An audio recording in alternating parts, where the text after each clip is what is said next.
सपना सजौले नहीं केतना हम दिल में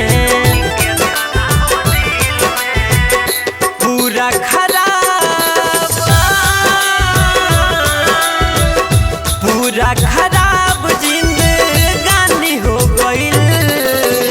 रानी हमारे दोसर के दीवानी हो गइल। अब हमारे खत्म कहानी हो गइल। रानी हमारे दोसर के दीवानी हो गइल। रानी हमारे दोसर के दीवानी हो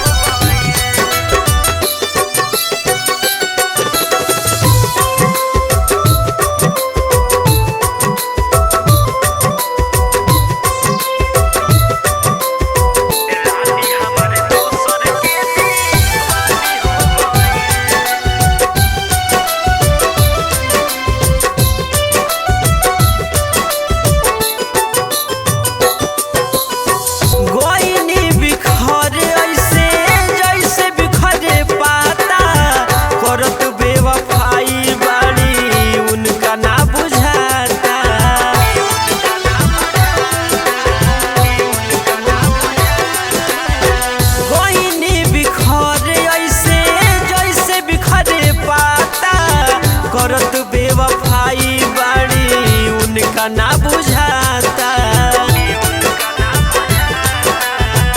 आरिफ उपेंद्र के उज्जवल आरिफ के आँख पानी हो गइल। रानी हमारे दोसर के दीवानी हो गइल।